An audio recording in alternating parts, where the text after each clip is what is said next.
It started with a lie taped to a windshield and ended with a tactical team breaching a warehouse at 2 a.m. But if you'd asked me then on that quiet, breezy morning when Jessica stepped out in her robe to find her Jeep crushed under a dump truck, I wouldn't have believed you. I wouldn't have believed this all started because someone with a grudge invented a fake HOA and then declared war on my wife. No warning, no mercy. Just a sheet of paper slapped under the wiper blade like some bureaucratic insult.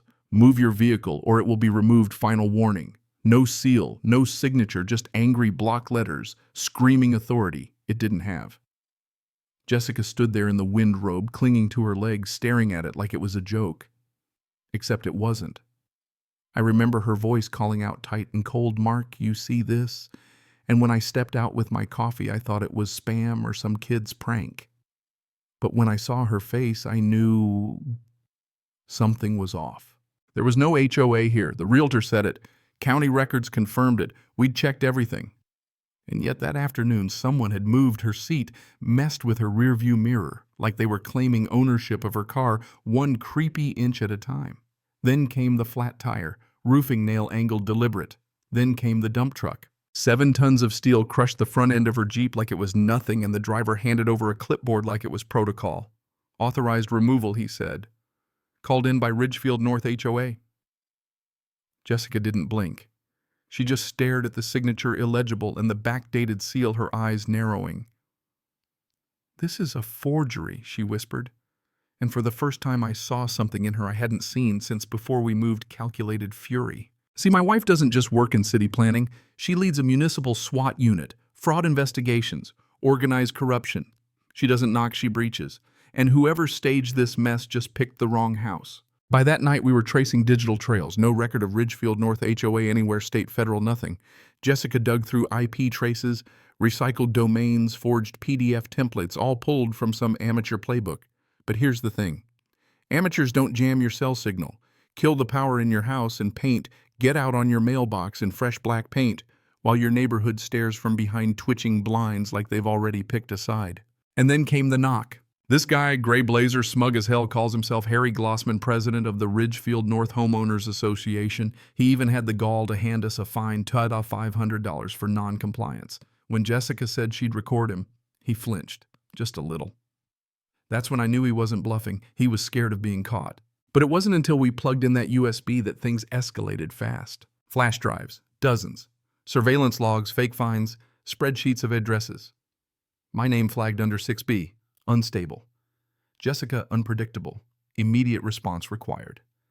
That's when it clicked. This wasn't just fraud, it was systemic. And then I saw his name on a lease document. Harry Glossman, my old tenant. I'd evicted him years ago. He stopped paying rent, got aggressive, threatened to ruin me. I laughed it off back then, said I'd already forgotten him. Apparently he never forgot me. He'd built this whole thing, a fake HOA, a power structure, a network of imposters to ruin our life, not just mine. Jessica's, our home, our sense of safety. And now people were disappearing. Dalton, one of Jessica's field techs, went dark during surveillance. Last feed showed him staring into the lens, mouth open, frozen before a shadow moved behind him. After that, nothing. Jessica replayed it a dozen times. Her jaw clenched. They have him. That night we didn't sleep. We planned. At 2:48 a.m., Jessica led a convoy to an abandoned warehouse flagged by GPS bounceback. No sirens. No backup. Just 3 SUVs and a grudge boiling into fire. Inside, the air reeked of metal and blood. We breached quietly, methodically. One flash of the flashlight and we saw Dalton's headset crushed. No body, no note, just a message. They weren't amateurs. They were calculating, trained, watching. And then we found them 2 masked figures. One barely 20, tattooed with the skull inside laurel mark. The other refused to speak. James, one of Jessica's guys, zapped him with a stunner. The kid screamed and spilled everything. Dalton was moved. Warehouse, East End, under the floorboards.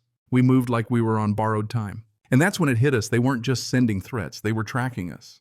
Inside our firewall, photos of our bedroom timestamps, of our movements, labels for who we were, compliant or unstable. It wasn't just intimidation, it was sorting. And Jessica, she was a problem they wanted to erase. But here's the thing, Jessica doesn't get erased. She went straight to HQ, called in a preemptive strike order. No red tape, no waiting for warrants. This was a war now and the gloves were off. By the time the team breached the real site, a container yard sealed like a bunker, we weren't just looking for Dalton. We were sending a message. Jessica's team swept through like a silent storm. Glossman's guards went down fast. One shot, one strike, no room for mercy. The moment we found Dalton alive, bound, bruised, but breathing, Jessica didn't say a word. She just held his hand for a beat, nodded, and turned back toward the exit. And then she saw it, a camera, blinking red. Watching. Live feed. She shot it point blank. As we pulled out, another package arrived on our porch. A USB, a still photo, our house tagged, phase 2 dismantle. I looked at her. What do we do now? She loaded a mag into her sidearm, zipped up her vest, and said, "Now we burn it all down." So yeah, it started with a fake HOA, but what they didn't count on was that Jessica wasn't just another homeowner.